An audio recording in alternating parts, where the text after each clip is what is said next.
तो दोस्तों आपने थंबनेल में सही पढ़ा, ये जो वीडियो है वो किसान आंदोलन को खत्म करने की ताकत रखता है, क्योंकि ये उसकी एक ऐसी सच्चाई को बताने वाला है जिस पर आज तक किसी ने बात नहीं की है और जिसे जानने के बाद आपके पैरों के तले से जमीन निकल सकती है। जानना चाहते हैं तो बने रहिए हमारे साथ, देखते रहिए आज की ताज़ा खबर।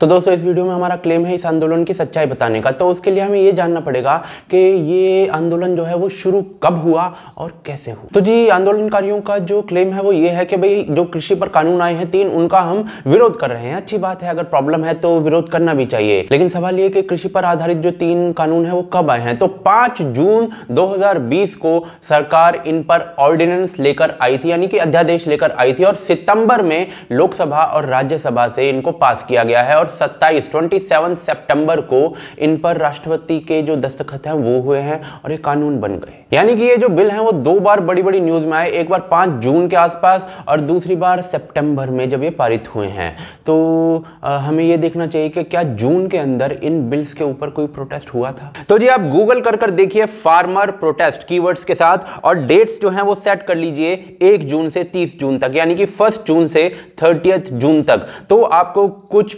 प्रोटेस्ट देखने को मिलते हैं। 15 जून को तमिलनाडु में एक छोटा सा प्रोटेस्ट हुआ इन 3 बिलों के अगेंस्ट, लेकिन एक दिन प्रोटेस्ट हुआ और खत्म हो गया। हरियाणा और कर्नाटका में किसान प्रोटेस्ट हुए, लेकिन इन कृषि कानूनों पर नहीं, अन्य रीजंस पर। बल्कि जो प्रोटेस्ट अब चल रहा है उसके फेस जो बन चुके हैं राकेश टिकैत, वो तो जून में इन बिल्स पर सरकार को थैंक यू बोल रहे थे।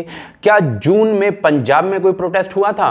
तो जी ये इमेज देखिए, ये एक प्रोटेस्ट पंजाब के अंदर हुआ था 7 जून को। क्योंकि 6 किसानों की मृत्यु हो गई थी पहले के चले हुए आंदोलनों में, तो उनको श्रद्धांजलि देने के लिए एक सभा रखी गई थी और इसी सभा में 3 जो कृषि कानून थे उनका मुद्दा भी उठाया गया था और उसके बाद सब खत्म हो गया था, चुप्पी हो गई थी। यानी कि ये जो प्रोटेस्ट हुआ था ना, इसमें भी मेन रीजन श्रद्धांजलि सभा थी, 3 कानूनों का मुद्दा तो बस उठाया गया था। इस वीडियो के अंदर जो डेट मैं बता रहा हूं उनको ध्यान से याद रखिएगा, अदरवाइज कंफ्यूजन हो जाएगी। तो जी जून के अंदर 5 जून को ये ऑर्डिनेंस आए थे, लेकिन जून में हरियाणा और पंजाब के अंदर इन प्रोटेस्ट के नाम पर आपको कुछ भी देखने को खास नहीं मिलता है। लेकिन जब जुलाई का फिल्टर लगाया गया और किसान प्रोटेस्ट, फार्मर प्रोटेस्ट को गूगल किया गया तो भर के मीडिया में रिपोर्ट छपने लगी थी। जुलाई में 2 प्रोटेस्ट हुए, 20 को और 27 को। 20 को जो प्रोटेस्ट हुए उसमें हरियाणा पंजाब में से सैकड़ों हजारों लोग आए, और 27 को जो प्रोटेस्ट हुए पंजाब में हुए, वो प्रोटेस्ट के अंदर हजारों लोग ट्रैक्टर्स के साथ आए। भर के मीडिया कवरेज हुई, इवन रवीश कुमार जी ने भी प्राइम टाइम में उसे कवर किया। अब आप सोचेंगे यार ये 5 जून को 5 जून को जो ऑर्डिनेंस आया था उसके ऊपर जून के अंदर तो कोई खास प्रोटेस्ट हमें दिखता नहीं है, और जुलाई के अंदर भी 20 जुलाई तक कोई प्रोटेस्ट नहीं हुआ। तो करीब ये 1.5 महीना निकल जाता है जब ऑर्डिनेंस के अंदर कुछ प्रोटेस्ट नहीं होता है। तो सवाल ये आ जाता है कि अचानक से 1.5 महीने बाद इस ऑर्डिनेंस के अंदर, कृषि बिलों के अंदर क्या समझ में आ गया जो इस 1.5 महीने तक समझ में नहीं आया था। तो दोस्तों वो समझने के लिए हमें जानना पड़ेगा कि जुलाई में जो प्रोटेस्ट हुए हैं 20 जुलाई और उसके बाद से, तो वो आखिर किए किसने थे। तो जी 27 जुलाई को हिंदू में छपे इस रिपोर्ट को जब हम देखते हैं तो इसमें जो किसान नेता ने प्रोटेस्ट किए हैं उसका नाम लिखा हुआ है दर्शन पाल। ऑल इंडिया किसान संघर्ष समिति के ये अध्यक्ष हैं। जब हम इनका पास्ट खंगालते हैं तो पता चलता है कि PDFI नाम की संस्था के फाउंडर रहे हैं, जो कि एक माओवादी संस्था रही है, और ये CPI माओवादी से रिलेटेड रहे हैं, जिसे टेररिज्म के चार्जेस में बैन कर दिया गया था 2008 में कांग्रेस के द्वारा। और कौन था 27 जुलाई को हुए इस प्रोटेस्ट के अंदर? तो जी कीर्ति किसान यूनियन, जो कि कम्युनिस्ट पार्टी ऑफ इंडिया से रिलेटेड है, जमहूरी किसान सभा रेवोल्यूशनरी मार्क्सिस्ट पार्टी से रिलेटेड है, यानी कम्युनिस्ट है। कुल हिंद किसान सभा, ये भी MCPI से रिलेटेड है, कम्युनिस्ट है। ऑल इंडिया किसान सभा CPIM से रिलेटेड है, कम्युनिस्ट है। यानी कि जिस कम्युनिस्ट विचारधारा को चीन फॉलो करता है उसी कम्युनिस्ट विचारधारा से रिलेटेड जो किसान ऑर्गेनाइजेशंस हैं पंजाब के अंदर, उनको अचानक से 20 जुलाई के आसपास याद आता है कि भाई 5 जून को जो ऑर्डिनेंस कृषि पर भारत सरकार लाई है वो किसानों के लिए खतरनाक हैं, और वो कुछ ऑर्गेनाइजेशंस के साथ मिलकर प्रोटेस्ट शुरू कर देते हैं जो जो आज तक चल रहा है। अब सवाल ये आता है कि भाई ये जुलाई में आंखें क्यों खुलने लगी 20 जुलाई के आसपास इन कम्युनिस्ट ऑर्गेनाइजेशंस की। जून में बिल आया था तो जून में ही क्यों नहीं खुल गई थी, 1.5 महीना आंखें खुलने में कैसे लगा। तो जी ये प्रोटेस्ट जैसा मैंने आपको बताया शुरू हुए 20 जुलाई को, लेकिन इससे सिर्फ 5 दिन पहले रिलायंस की एनुअल जनरल मीटिंग में AGM में रिलायंस जियो ने कुछ अनाउंस किया था। रिलायंस ने अनाउंस किया था कि वो भारत में ही निर्मित स्वदेशी इंडिजीनियस स्क्रैच से टॉप तक बना हुआ 5G नेटवर्क तैयार कर चुके हैं और उसे डिप्लॉय करने के लिए तैयार हैं। तो इससे जो 10 दिन के अंदर प्रोटेस्ट चालू हो गए, उन प्रोटेस्ट में शामिल कम्युनिस्ट ऑर्गेनाइजेशंस जो थी किसानों की, उनका क्या लेना देना है। तो जी रिलायंस ने जो 15 जुलाई को जो 5G नेटवर्क इंडिया में बना हुआ अनाउंस किया है ना, उससे 10-15 दिन पहले से ही ये आशंकाएं चालू हो गई थी कि रिलायंस ऐसा अनाउंस करने वाला है। 9 जुलाई को अमेरिका के सबसे बड़े अधिकारी माइक पॉम्पॉय जो थे, उन्होंने ये कहा कि जियो जो है वो एक ट्रस्टेबल टेलीकॉम है और 5G उसी का यूज़ करना चाहिए। और हुआवे की उन्होंने खिंचाई की और सिक्योरिटी थ्रेट बताया चीन की इस कंपनी को पूरी दुनिया के लिए। 14 जुलाई को ही यूनाइटेड किंगडम UK ने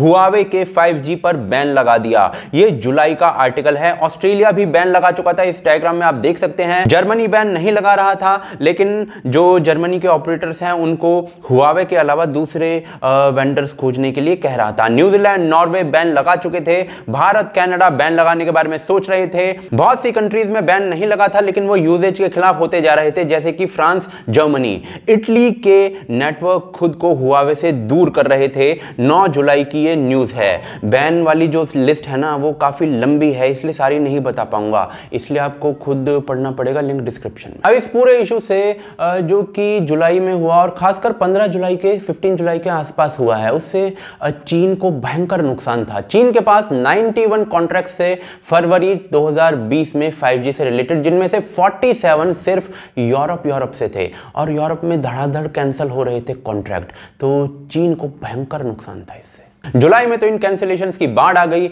अब हुआवे चीनी कंपनी अगर जो है वो नेटवर्क नहीं दे पाएगी तो किसी और को तो देना पड़ेगा।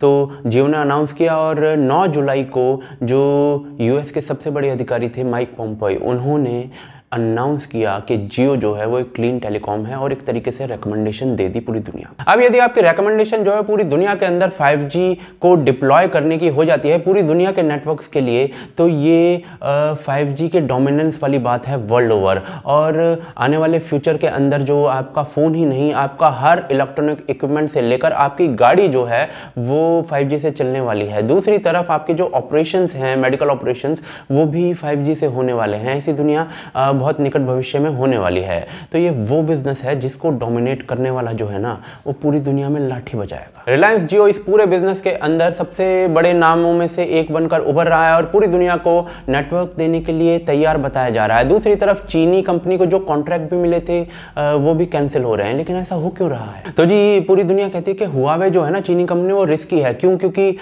जो डेटा वो कलेक्ट करेगी अपने 5G नेटवर्क में लोगों का, उस डेटा को वो चीनी सरकार के साथ शेयर कर सकती है। यानी कि आपके देश के लोगों का डेटा चीनी सरकार के पास जा सकता है और ये सिक्योरिटी थ्रेट हो सकता है। ऐसा हो भी चुका है, टेंसेंट नाम की कंपनी ऐसा कर भी चुकी है। तो चीनी कंपनी को सिक्योरिटी थ्रेट इसलिए माना जाता है। दूसरी तरफ भारत का जो जियो है उसे क्लीन टेलीकॉम कहा गया है अमेरिकन सेक्रेटरी के द्वारा। दूसरी तरफ भारत एक स्टेबल डेमोक्रेसी बताई जाती है। तो भारत को यदि स्टेबल रहने से अगर 5G के कॉन्ट्रैक्ट्स मिल रहे हैं, अगर उसे अनस्टेबल दिखाना है तो क्या करें? तो जी जियो की 5G अनाउंसमेंट के दिनों के अंदर प्रोटेस्ट चालू हो गए और सारी प्रोटेस्ट करने वाली किसान ऑर्गेनाइजेशन जो है वो कम्युनिस्ट हैं।